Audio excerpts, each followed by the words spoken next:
आप देख रहे हैं लाइव इंडिया हर पल। पूरे देश में गोवर्धन पूजा की धूम है। लोग इसे अन्नकूट के नाम से भी जानते हैं। इस त्योहार का भारतीय लोक जीवन में बहुत महत्व है। इस पर्व में प्रकृति के साथ मानव का सीधा संबंध दिखाई देता है। इस पर्व की अपनी मान्यता और लोक कथा है। गोवर्धन पूजा में गोधन अर्थात गायों की पूजा की जाती है।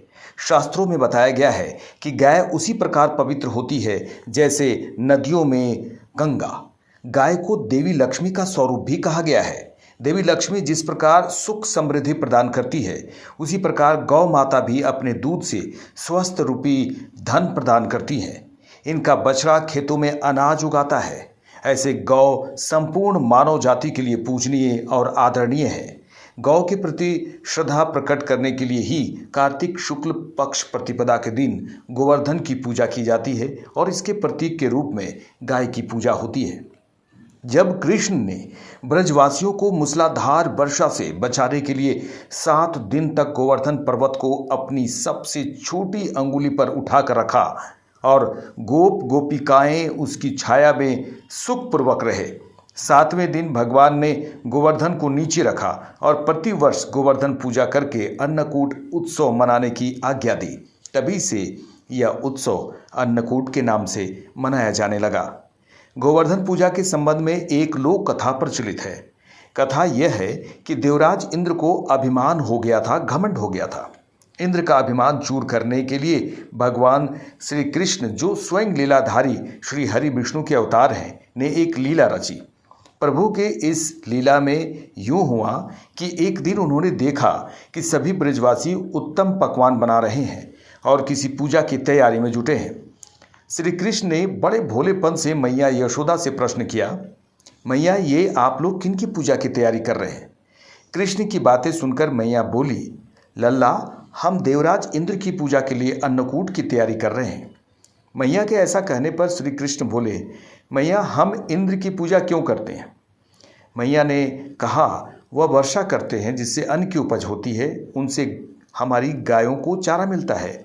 भगवान श्री कृष्ण बोले, हमें तो गोवर्धन पर्वत की पूजा करनी चाहिए क्योंकि हमारी गायें वहाँ चरती हैं। इस दृष्टि से गोवर्धन पर्वत ही पूजनीय है और इंद्र तो कभी दर्शन भी नहीं देते और पूजा न करने पर क्रोधित भी होते हैं। अतः ऐसे अहंकारी की पूजा नहीं करनी चाहिए। लीलाधारी की लीला और माया से सभी ने इंद्र के स्थान पर गोवर्धन पर्वत की पूजा की। देवराज इंद्र ने इसे अपना अपमान समझा और मूसलाधार वर्षा आरंभ कर दी। प्रलय के समान वर्षा देखकर सभी ब्रजवासी भगवान कृष्ण को कोसने लगे कि सब इनका कहा मानने से हुआ है।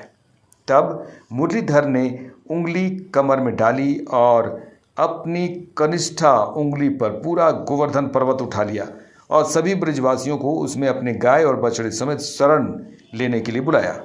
इंद्र कृष्ण की यह लीला देखकर और क्रोधित हुए, फलतः वर्षा और तेज हो गई।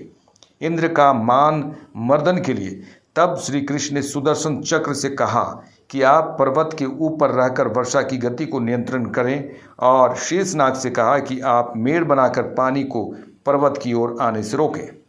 इंद्र निरंतर 7 दिन तक मूसलाधार वर्षा करते रहे।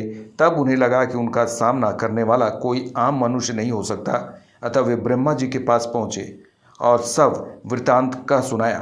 ब्रह्मा जी ने इंद्र से कहा कि आप जिस कृष्ण की बात कर रहे हैं वह भगवान विष्णु के साक्षात अंश हैं और पूर्ण पुरुषोत्तम नारायण हैं। ब्रह्मा जी के मुख से यह सुनकर इंद्र अत्यंत लज्जित हुए और श्री कृष्ण से कहा कि प्रभु, मैं आपको पहचान न सका, इसलिए अहंकारवश भूल कर बैठा।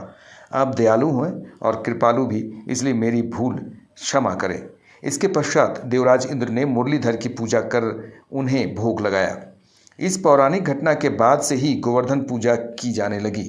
ब्रजवासी इस दिन गोवर्धन पर्वत की पूजा करते हैं। गाय बैल को इस दिन स्नान कराकर उन्हें रंग लगाया जाता है और उनके गले में नई रस्सी डाली जाती है। गाय और बैलों को गुड़ और चावल मिलाकर खिलाया जाता है।